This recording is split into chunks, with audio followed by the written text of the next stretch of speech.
And I think with an argument today across the country over the size of government and the role of government, you can say today that the conservationist movement in America worked. Some statistics, and I'm going to ask you to participate as members of the audience.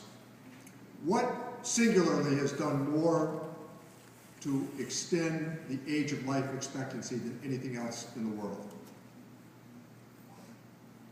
Clean water.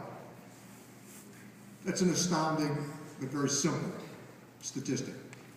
Today, the Connecticut River, for passive and active recreation, can be utilized by the citizenry. Mass Mutual has solar paneling the entire top of their building on State Street. Peru, Massachusetts, they're entertaining a proposal right now for more wind power. Berkshire East and Charlemont, Massachusetts, wind power. When the president says all of the above, he's correct. Let me give you some statistical data that is absolutely remarkable.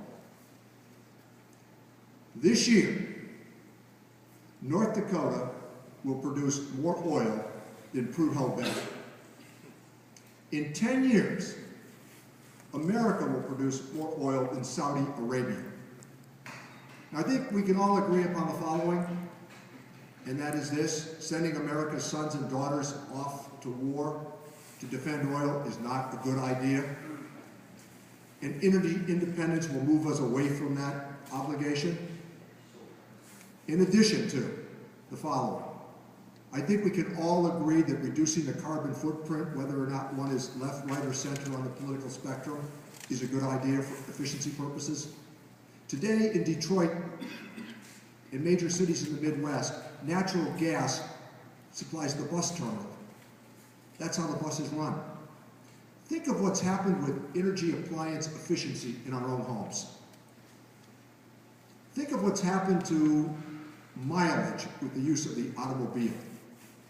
I call your attention to this because I think sometimes there's this notion that it's been done, when the truth is more compelling, and that is when we reach our potential expands. Now, how do we, at the local level, accomplish some of these items that John, I think, has outlined? Well, the mayor would know. More tree planting. There was a time when Springfield had more trees than Hartford, Worcester, and Providence combined. I started the recycling program in Springfield when I was mayor. I built and sited that recycling facility in the North End against all kinds of opposition. I want to tweak some of my friends in the environmental movement. They all wanted recycling, they just didn't want the facility. And my argument was, we're going to hire neighborhood people to be the employees, and then we'll take the facility. It's worked wonders. I can't give the most up-to-date statistic, Mr. Mayor, but I think there was a time within the last decade that it was the largest single recycling facility in America. There was a time when 102 communities participated in utilizing that recycling facility. People said at the time, well, poor people aren't going to recycle. Yes, they are, and they have. And the compliance ratio is pretty remarkable. Source separation at the curbside has worked, and I know the mayor's taken it to a new level by single source recycling. All of these things we've done in our own lifetime. And it started out, I know, because I was talking with a friend who was here today, and oftentimes this argument is associated with, quote, the tree hugger. It goes well beyond that. This is how we care about the environment that we've been given, and are we going to be good stewards of that environment for the future, making sure that our children and our grandchildren understand how important it is to be responsible for that environment. I was around for that argument over the bottle bill, the first bottle bill. You can't imagine the amount of controversy that generated. I supported it, endorsed the plan, because I thought it was a good idea. How many times did children slide into third base at Van Horn Park up the street and have to get surgery because of throwaway bottles and what was happening?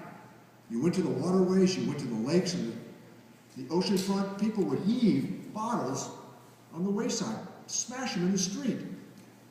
You don't even hear of that argument anymore. So sometimes we need a reminder as to what has happened at the new level that John and others have taken this to.